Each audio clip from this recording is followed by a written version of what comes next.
Welcome back. Now to a WION exclusive. Former President of Afghanistan, Hamid Karzai, has asked U.S. President-elect Donald Trump to change America's policy of war on terror. Speaking to me earlier today, he said Obama's AfPak policy has only worsened the situation in his country.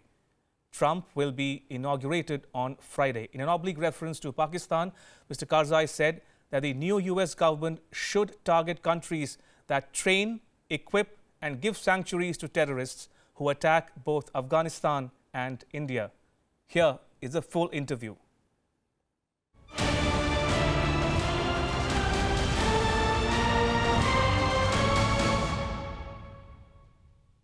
President Karzai, thank you so much for speaking to WION. It's always a pleasure meeting you and gaining insights from you about world affairs at large.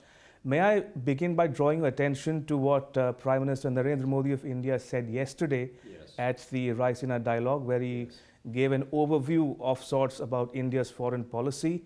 But specifically talking about the neighborhood, he touched upon two key issues. One, about regional connectivity in terms of having an integrated neighborhood. He also spoke specifically about some countries in India's neighborhood, especially about in terms of fomenting terrorism and not taking actions conducive to peace. So in those terms, how do you see the contemporary South Asian relations among and between the SAARC countries? Well, I was glad to participate the Raisina conference yesterday and had the honor of listening to Prime Minister Modi's speech, a very detailed and elaborate, inspiring speech.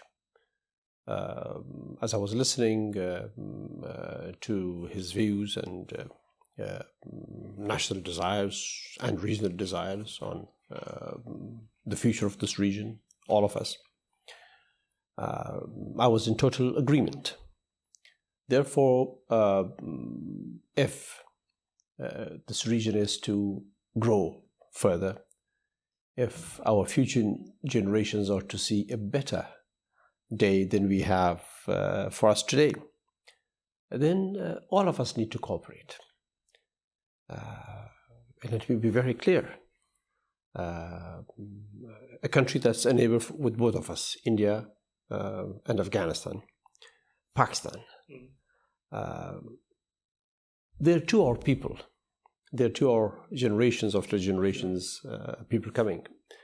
They too need a better life, security, and hope for the future. That hope for the future, that better life for them, and also as a consequence for us, India and Afghanistan, and the rest of us, will not come if there are elements there that train, send, and put extremists and militant elements into action. Therefore, I agree with it, with the remarks of the Prime Minister, and am in support. President Karzai, in one of your last visits to India, it happened soon after Prime Minister Modi spoke about his government's Balochistan policy. He revisited the issue of Balochistan, or reopened the case, as it were. And today, when we are speaking in New Delhi, we are meeting on the day after. As I said, Prime Minister Modi spoke about how it is not for India alone to walk down the road of peace.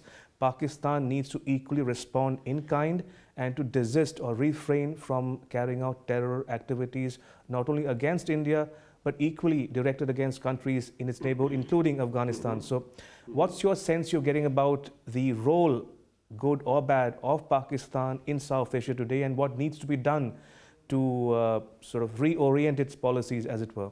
Well, of course, that role needs to be positive. That role has to be positive. For us as two victim countries, India and Afghanistan, but also for Pakistan, for the people of Pakistan, and to extend it to all of us for this region. Therefore, we hope that role will become positive. We hope that role will become one recognizing the need of the future and the dangers that we face today and will face in the future if those elements in Pakistan, our brothers, who see things differently through the use of force or extremism, that force and that extremism is hurting Pakistan more today than it hurts the rest of us. So we want to help them go beyond this tunnel, narrow vision into a broader, encompassing, holding hands vision.